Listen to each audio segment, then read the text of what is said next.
नमस्कार। आदर्श coaching class में आप सबका स्वागत है। दोस्तों, आज हम क्लास 11 के एनसीईआरटी फिजिक्स का अध्याय फर्स्ट विमीय विश्लेषण का टॉपिक लेकर आए हैं। यह टॉपिक बहुत ही महत्वपूर्ण है। जो लोग इसका पिछला पार्ट नहीं देखे हैं उसको जरूर देख ले, ताकि उसी पार्ट का मैं जो है उदाहरण करा रहा हूँ। तो इसी उदाहरण करा रहा हूँ, एग्जाम्पल दो, अर्थात जो ये सब क्वेश्चन बहुत ही इंपॉर्टेंट है आपके पेपर के हिसाब से, इसलिए आप इस क्वेश्चन को बहुत ध्यानपूर्वक देखिए। ये जो एग्जाम्पल है ये विमीय समांगता के सिद्धांत पर आधारित एग्जाम्पल दिया हुआ है। एग्जाम्पल फर्स्ट मैंने पिछले वाले पार्ट में बनाया था, इस वाले पार्ट में एग्जाम्पल सेकंड दिया हूँ आपको। बहुत ही इंपॉर्टेंट एग्जाम्पल है, ये आपके एग्जाम में आ भी सकता है, इसलिए इसको आप बहुत ध्यानपूर्वक आप देखिए दोस्तों। तो क्वेश्चन बोला एग्जाम्पल 2 कि t समय पर किसी कण का त्वरण a, त्वरण है, त्वरण को इस दिखाते हैं, a बराबर a t plus B by C plus T square है, तो नियतांक ए बी तथा सी की विमाएं ज्ञात कीजिए। अर्थात हमको इस कैपिटल ए की विमा निकालना है, इस बी की विमा निकालनी है और कैपिटल सी की विमा हमको निकालना है। तो ये जो हमारा सूत्र दिया है, ये सूत्र हमारे पास दिया क्या है दोस्तों? ये सूत्र हमारे पास दिया है ये कि त्वरण ए बराबर A T plus B by C plus T का स्क्वायर, ये हमारा दिया है सूत्र। जब ये सूत्र दिया है तो इसी सूत्र पर हम विमीय समांगता का सिद्धांत लगाएंगे। तो विमीय समांगता का सिद्धांत ये कहता है कि समान राशियों वाली विमाओं को ही आपस में जोड़ा अथवा घटाया जा सकता है या बराबर किया जा सकता है। समान विमाओं वाली राशियों को आपस में बराबर किया जा सकता है या आपस में जोड़ा जा सकता है या आपस में घटाया जा सकता है। ये पिछले वाले पार्ट तो आप लोग देखेंगे, क्लियर हो जाएगी चीजें। इसका मतलब ये कि जब ये जुट रहा है, दोनों बीच में प्लस का चिन्ह है, इसका मतलब कि ये दोनों की विमाएं आपस में क्या हो जाएंगी? बराबर हो जाएगी। या ए की बीमा इस ए टी की बीमा के बराबर होगा, या इस ए की बीमा B by C plus T के स्क्वायर की बीमा के बराबर होगा। तो हम लोग उसी समांगता का तो हम लिखेंगे विमीय समांगता के सिद्धांत से, विमीय समांगता के सिद्धांत से, विमीय समांगता के सिद्धांत से। देखिए दोस्तों, विमीय समांगता सिद्धांत में लगाया, ये त्वरण ए की बीमा बराबर किसी एक का ले लेते हैं इन दोनों में से, ए टी की बीमा। ए टी की क्या होगा दोस्तों? बीमा। ये टी समय है तो ए के गुणा में टी है और ए की बीमा हमको निकालना है, तो टी गुणा में टी जाए तो भाग में हो जाएगा कि नहीं हो जाएगा? इसका मतलब ये हुआ हमारा कि ए की बीमा बराबर दोस्तों क्या हो जाएगा हमारा? कैपिटल ए की बीमा बराबर त्वरण ए की बीमा बटे में टी की बीमा, ए की बीमा बटे में टी की बीमा। दोस्तों आप बताएंगे, त्वरण की बीमा मैंने कहा था कि इसके पिछले वर्ष ही पाठ में बताया था, कम से कम 13 जो है आपको बीमा याद करने के लिए। त्वरण की बीमा जो होती है, यानी यहां से निकल गया आपका ए की बीमा आपको निकल जाएगा। तो ए की बीमा बराबर त्वरण की बीमा क्या होता है? तो एल टी पर -2 होता है। त्वरण की बीमा क्या होता है दोस्तों? एल टी पर माइनस, और समय की बीमा क्या होता है? तो कैपिटल टी होता है। आप बताएंगे कैपिटल टी, इस पर एक घात है और ये इसको टी को ऊपर हम लेकर जाएंगे तो हो जाएगा हमारा एल टी पर -2 और गुणे टी पर -1, ये हमारा निकल गया दोस्तों। तो इसका मतलब अब जब गुणा करेंगे टी का इसमें तो घातें जुट जाएंगी, यानी ए की बीमा बराबर हमारा निकल गया दोस्तों एल टी और -2 और -1, जब दोनों जुटेंगे तो -3, यानी ए की बीमा हमारा निकल गया कितना? एल टी पर -3, एक बीमा निकल गया दोस्तों। अब देखिए अगला बीमा, हम लोग ए की बीमा निकाल लिए।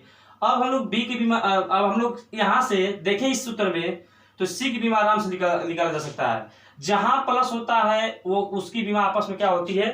बराबर होती है। कौन कहता है? विमीय समांगता का सिद्धांत कहता है कि समान राशि वाली विमाओं को ही आपस में जोड़ा अथवा घटाया जा सकता है या बराबर किया जा सकता है। तो बताइए, जब ये प्लस था इसका मतलब ए टी की बीमा B by C plus T square की बीमा के बराबर हो सकती है, या यहाँ पर भी बीच में प्लस है, इसका मतलब सी की बीमा टी स्क्वायर की बीमा के क्या होगा? हमारा बराबर होगा। तथा सी की बीमा बराबर किसकी बीमा दोस्तों? टी स्क्वायर की बीमा, सी की बीमा बराबर टी स्क्वायर की बीमा। तो सी की बीमा खूब आराम से निकल जाएगा, सी की बीमा, सी की बीमा हमारा निकल जाएगा दोस्तों। समय है टी, तो टी का बीमा होता है हमारा कैपिटल टी, टी का स्क्वायर, यानी ए की बीमा हमारा निकल गया एल टी पर -3 और सी की बीमा हमारा निकल गया टी पर -2।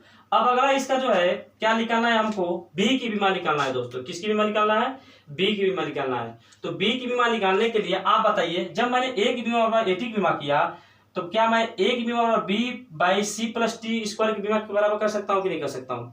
कर सकता हूँ दोस्तों, क्योंकि मैंने बताया था कि समानता का सिद्धांत कहता है समान राशि वाली बीमाओं को ही आपस में या तो जोड़ सकते हैं या आपस में घटा सकते हैं या आपस में बराबर कर सकते हैं। तो दोस्तों ए की बीमा बराबर ए टी की बीमा हुआ, तो क्या ए की बीमा बराबर B by C plus T square की बीमा के बराबर नहीं होगा? इसका मतलब हम लोग कहेंगे और ए की बीमा, ए क्या है हमारा त्वरण है, ए की बीमा बराबर B by C plus T square की बीमा, ए की बीमा बराबर B by C plus T square की बीमा। यहाँ से जो है बी की बीमा हमको निकालना है, क्योंकि ए और सी की बीमा तो हम लोग निकाल सकते हैं, बी की बीमा निकालते हैं, सी प्लस टी स्क्वायर की बीमा इधर करना होगा कि नहीं करना होगा? तो भाग में तो गुणा हो जाएगा इधर, यानी बी की बीमा बराबर ए की बीमा गुणे सी प्लस टी स्क्वायर की बीमा। उम्मीद है बातों को समझ पा रहे होंगे कि बीमा। अब देखिए यहां से, तो बी की बीमा बराबर, देखिए दोस्तों यहां से ए की बीमा एल टी पर -2। अब इसमें थोड़ा सा आप लोगों को गौर करना है। आप बताएंगे सी की बीमा क्या निकाला गया है, सी की बीमा निकाली गई है टी का स्क्वायर, सी की बीमा हमारे क्या गई है टी का स्क्वायर, तो कैपिटल टी का स्क्वायर और प्लस कैपिटल टी का स्क्वायर और प्लस है तो प्लस लगाइए, फिर टी है समय की बीमा टी का स्क्वायर। अब एक बात बताइए, कोष्टक में रहेगा, बहुत ध्यान से आप देखिए, यहाँ पर गड़बड़ी मत कीजिएगा। ये टी का स्क्वायर प्लस सी का बीमा, टी का स्क्वायर मैंने निकाला था ऊपर से और प्लस था तो प्लस लगाया, समय की बीमा टी का स्क्वायर होगा। आप इसको जोड़ेंगे तो एल टी पर -2 गुणे टी स्क्वायर बन जाएगा 2 टी का स्क्वायर। और मैंने आपको बताया है दोस्तों कि संख्या की कोई बीमा नहीं होती है, अर्थात इस संख्या को हम चाहें तो नहीं लिख सकते हैं, तो ये संख्या हमारा हट जाएगा। अब बात ये गुणा अब किसका करना होगा हमारा, इसको मैं हटा देता हूं यहीं पर, अब हटा दिया गया। तो अब हमको गुणा करना है किसका दोस्तों, टी स्क्वायर का, क्योंकि बीमा में संख्या नहीं आता है, ये इसका दोष है बीमा संख्या नहीं आता है। तो टी का स्क्वायर यानी सी की बीमा टी स्क्वायर निकालते हैं और टी के स्क्वायर की बीमा टी स्क्वायर, दोनों प्लस था तो प्लस लगा, दोनों को जोड़कर 2 टी का स्क्वायर होगा, तो संख्या नहीं रखा जाएगा उसमें। तो अब बताइए गुणा आप किसका करना होगा, 2 टी स्क्वायर का गुणा ना करके केवल टी स्क्वायर का हम लोग गुणा करेंगे। तो ये बताइए, इस पर प्लस घात है, इस पर माइनस घात है, इस पर प्लस, गुणा में घातें क्या होती है हमारी, जुटती है। इसका मतलब बी की बीमा हमारा निकल कर आ गया, बी की बीमा बराबर दोस्तों निकल के आया, ये प्लस और माइनस टी पर 0 हो जाएगा, अर्थात केवल हमारा क्या बच जाएगा दोस्तों, यल। तो बी की बीमा हमारे कितना निकल के आ गया, यल। तो उम्मीद है कि आपको ये उदाहरण समझ आ गया होगा। इस पर एक उदाहरण और मैं आपको बता दे रहा हूँ, ताकि इस टाइप के क्वेश्चन आप लोग आसानी से जो है कर जाएं। और इसके बाद जो है तीसरा उपयोग मैं बताऊंगा, बहुत ही महत्वपूर्ण उपयोग है वो भी, और चैप्टर हमारा समाप्त होगा ये बीमा का। तो धीरे धीरे मैं यूट्यूब पर आपका जो है चैप्टर को समाप्त भी कर दिया, ये आप लोग देखते जाइए। इसका क्वेश्चन जो है हमारा, एक उदाहरण और ले लेता हूँ, थोड़ा इसको देख लीजिए, उदाहरण 3, ताकि इस तरह के सवाल आप लोग आसानी से कर सके। किसी कण का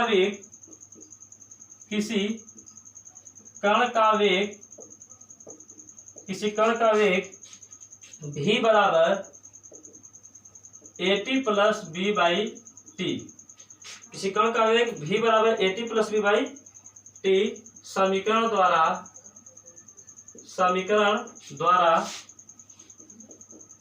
व्यक्त किया जाता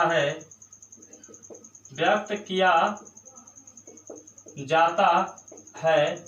किसी कण का वेग v बराबर AT plus B by T समीकरण के द्वारा व्यक्त किया जाता है, जहाँ t समय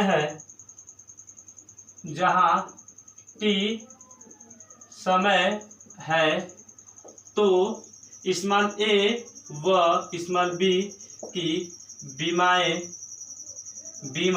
बताइए। स्मॉल ए और स्मॉल बी की बीमा बताइए। दोस्तों ये हमारा एक और क्वेश्चन दे दिया गया, तो आप लोग हल में इसको कैसे लिखेंगे? तो v बराबर सूत्र हमारे पास क्या दिया है दोस्तों, ध्यान से देखिए। सूत्र दिया है v बराबर AT plus b by T, ये हमारे पास सूत्र दे दिया है।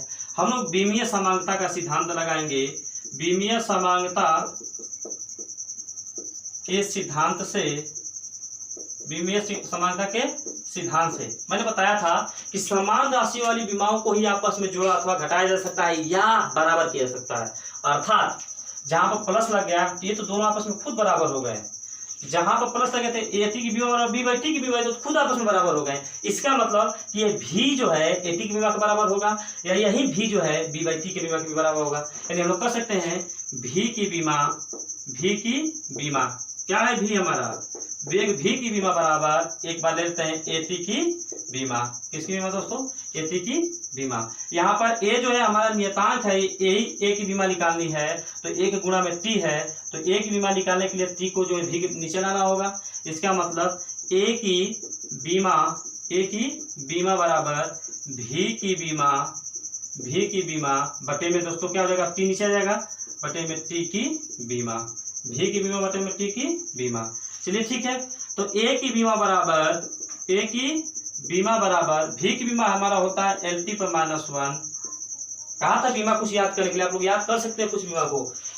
LT की बीमा LT पर -1 भी की बीमा बराबर, और टी की बीमा होता है हमारा कैपिटल टी।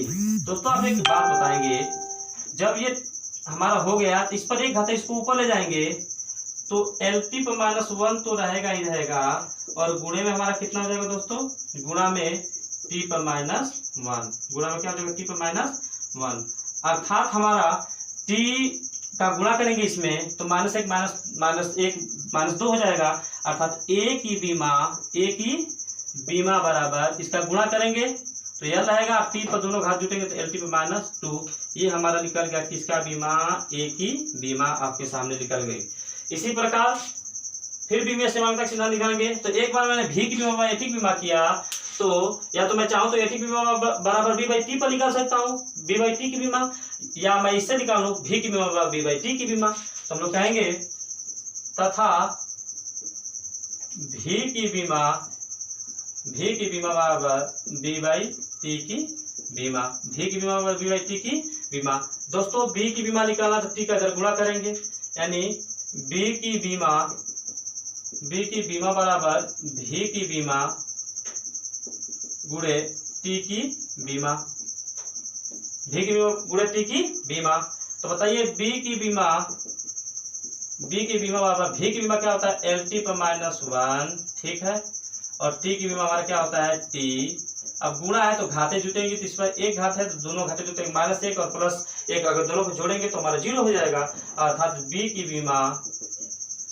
बीमा बराबर यहाँ पर हो जाएगा हमारा क्या दोस्तों, यल। तो ए और बी की बीमा हमारा निकाला जा चुका है। तो दोस्तों उम्मीद है कि अब आप लोग बीमीय समांगता के सिद्धांत को समझ पाए होंगे, और इसमें का और सब सवाल आप लोग खोज कर सकते हैं। जो फंस जाए आप लोग कमेंट करके भेज सकते हैं, मैं उसको जो लगा दूंगा बीमीय समांगता के सिद्धांत पर। तो आज के लिए बस इतना ही दोस्तों।